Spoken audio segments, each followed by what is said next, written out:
there's a television program every week that people kind of watch in order to fall asleep for their Saturday afternoon nap.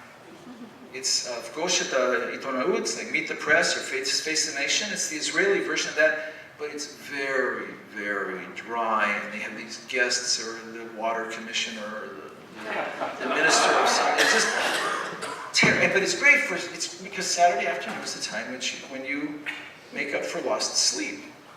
So you turn it on and you go to sleep.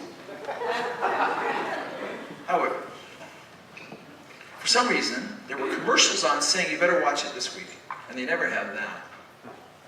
And the reason was that the guest was Thomas Friedman from the New York Times. And it was like nothing you've ever seen. In fact, I'm told that it's now hitting YouTube because it was so extraordinary. It was on Israeli television, but if you can catch it, you should. Apparently it's on the IBA website. Eventually it'll be on YouTube. But what's interesting about it is this. I'm not used to watching Thomas Friedman on TV. I read everything he writes, but I'm not used to watching him on TV. The few times that I've caught him on TV, he's this very calm, kind of distanced observer of the scene. He speaks in a considered manner. He speaks with, to some extent, from on high, and he knows what he's talking about, and it's very, very businesslike generally. Well, this was somebody else. Here's Tom Friedman. Suddenly he's kind of shaking. He looks like the bar mitzvah boy from St. Louis Park, Minnesota. Trying to shake Israeli leaders into changing their view of what's going on in their relationship with the United States Jewish community. And what he's telling them is, you're losing these people. He says, you had me at hello, and at the end of the day, no matter what happens, I'll support you. But you're losing these other people. And the people that he's talking about are young people. So my wife and I were watching this, and I was getting ready to go to the airport, and she turns to me and she says, you know what's happening over there? American Jews are divesting from Israel. And of course what she was talking about was not selling their shares in Caterpillar and General Dynamics. The real divestment, and the dangerous divestment, is young people emotionally divesting from Israel. Young Jews moving away, feeling no part, feeling alienated, not having anything to do with this. As the Pesach son, the Rasha says, Ma li ulazeh. What's this have to do with me? Right?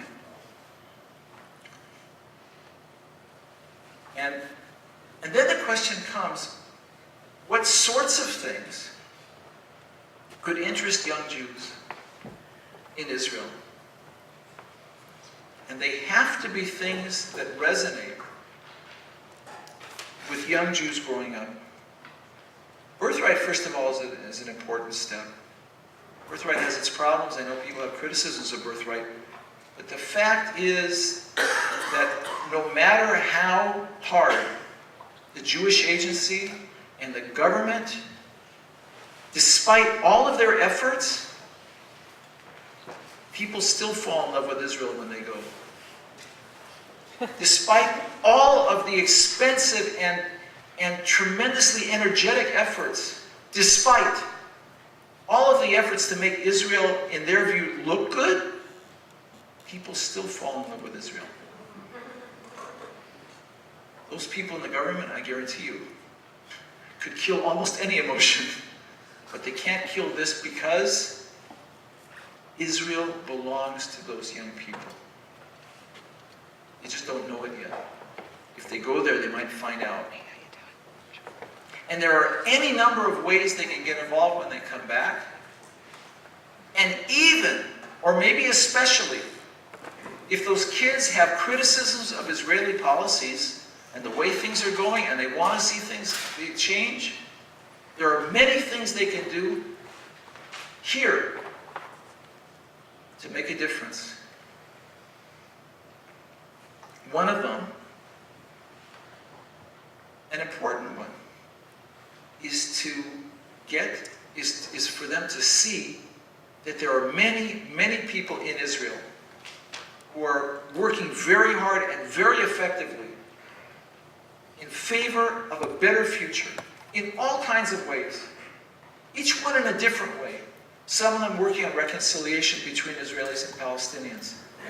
Others working to help redress all kinds of problems in Israeli society that make it less democratic and less the place that you want it to be.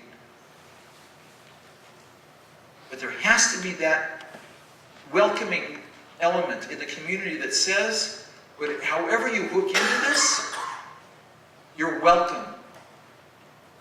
Because that love gets expressed differently by every single person. Because that's the way love is.